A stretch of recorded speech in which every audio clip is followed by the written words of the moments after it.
प्रणाम दर्शकों, मैं हूं ऐश्वर्या कपूर और आप देख रहे हैं मेरे साथ पूछता है भारत। और दर्शकों, पूछता हूं मैं और पूछता है भारत, और यही है आज ऐश्वर्या के एजेंडा में कि अगर बाबा चले हैं जापान तो अखिलेश क्यों है परेशान। मुझे यह तो समझ आता था कि जितनी बार बाबा लखनऊ से बाहर निकले उतनी बार अखिलेश यादव के पेट में मरोड़ पड़ने लगते थे कि बाबा फिर जा रहे हैं लोगों के बीच। जितनी बार बाबा काशी गए, जितनी बार बाबा अयोध्या गए, उतनी बार अखिलेश यादव परेशान थे। लेकिन अब जब बाबा जापान जा रहे हैं, और ये तो यूरोप या अमेरिका की तरह 7 समंदर पार भी नहीं है, एक ही समंदर और वो भी पार्शली कवर होता है।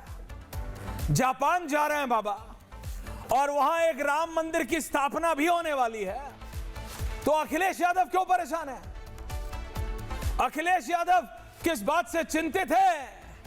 राजेश चौधरी जी, बाबा के विधायक, मेरे साथ आज जुड़ेंगे। अनुराग भदौरिया, किस लिए परेशान है अखिलेश यादव? वो तो अभी तक राम जन्मभूमि नहीं गए।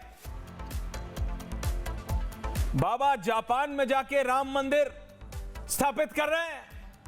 Japan, the land of the rising sun, उगते सूरज की उस जन्मभूमि में बाबा जाके प्रभु श्री राम का मंदिर स्थापित कर रहे हैं। और यहां पे आप, ये अतिशयोक्ति नहीं होगा, आपको पता है जापानीज कल्चर में कितने ज्यादा सिमिलर हिंदू भगवान है, कितने ज्यादा similar. But that's a different part. Japan का एक अच्छा पार्ट भी है टेक्नोलॉजी। They are first. आधी दुनिया उनकी टेक्नोलॉजी को कॉपी करती है। The Koreans, the Chinese, even the Europeans. Japan सिर्फ उगते सूरज की धरती नहीं है, जापान से बहुत कुछ सीखा जा सकता है। इसी पर तंज कसते हुए अखिलेश यादव ने कहा कि जापान जा रहे हैं तो क्योटो जरूर जाइएगा, पता लगेगा कि काशी क्योटो क्यों नहीं बन पाई। देखिए, काशी को अगर क्योटो बनाना है, समझ रहे हैं आप? काशी को अगर क्योटो बनाना है, तेजपुर को अगर टोक्यो बनाना है, तो उसमें मेहनत लगती है, सबको साथ आना पड़ता है, सबको साथ आना पड़ता है। आपको पता है जापान में हर 3 महीने में एक बड़ा भूकंप आता है। मोटा मोटा एक जिला जितना बड़ा हमारा होता है, उसका आधा जिला हर 4 महीने 5 महीने में जापान में ध्वस्त हो जाता है। ग्राउंड जीरो, सपाट जीरो, नील बटा सन्नाटा। फिर जापानी हर 4 महीने बाद खड़ा होता है, 18 घंटे काम करता है और उस शहर को तो दोबारा बनाता ही है।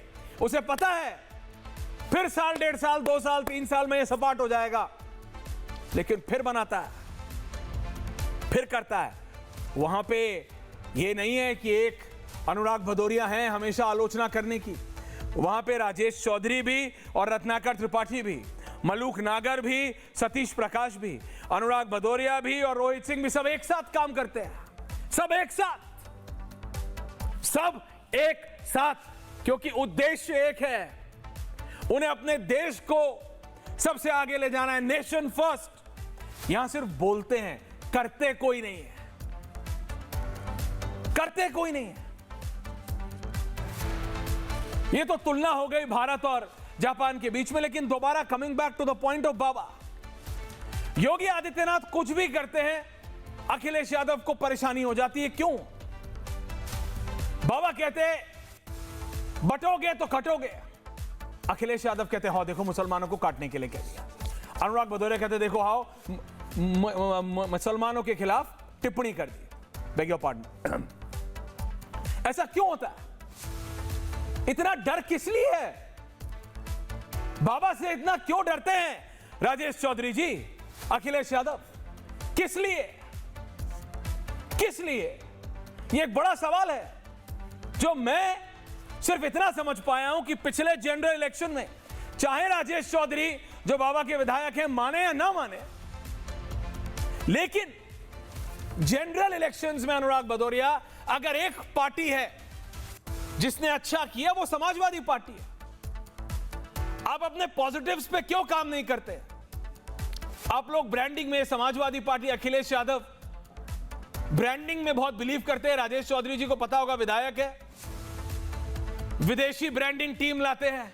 इनको लगता है गोरे लोग बेहतर ब्रांडिंग कर सकते हैं। लगातार उनकी टीमें बात करती हैं। अखिलेश यादव जी खुद बात करते हैं। उन्होंने मुस्लिम यादव कॉम्बिनेशन को पीडीए बनाया।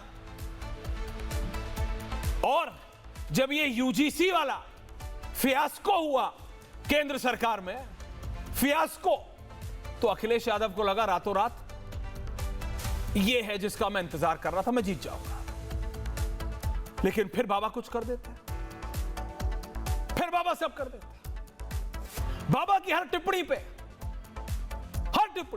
हालांकि विधानसभा में जो अब समाजवादी पार्टी के नेता प्रतिपक्ष हैं पांडे जी, और बाबा की जो नोक झोंक है वो देखने लायक है। मैं अगर 30 मिनट सिर्फ 30 सेकंड बाबा, 30 सेकंड माता प्रसाद पांडे लगा दूं ना, 30, अमेजिंग एंटरटेनमेंट है वो। लेकिन उससे निकलता क्या है? प्रदेश को क्या मिल रहा है? अगर योगी आदित्यनाथ जाएंगे जापान तो उससे फायदा किसको होगा? प्रदेश को, यूपी को। कंपनियां कहां आएंगी? यूपी में। विकास किसका होगा? यूपी का। और इसी से परेशान है अखिलेश यादव, और यही है आज ऐश्वर्या के एजेंडा में। और ये देखिए आप जरा, स्पेशल रिपोर्ट एक मेरी, पूछता है भारत में and then we debate.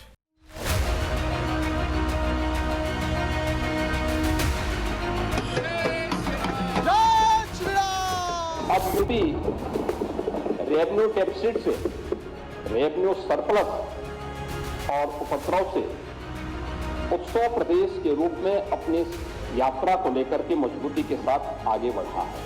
Budget आपने 10वां पास कर दिया, कौन सा आप इन्वेस्टमेंट लाने वाले हो? जिन्हें कहा कि 50 लाख करोड़ का इन्वेस्टमेंट लाएंगे। विरासत से युक्त विकास ही एक उज्जवल भविष्य की एक आधारशिला होती है। अब उत्तर प्रदेश की अर्थव्यवस्था 36 लाख करोड़ की हो चुकी है। किसी चापलूस ने बताया कि वनस्पति बहुत अच्छी है जापान की। उस चापलूस को खुद घूमना है जापान। जोरदार वित्तीय अनुशासन भी है और विकास के दोनों का संतुलन आज उत्तर प्रदेश के अंदर देखने को मिल रहा है।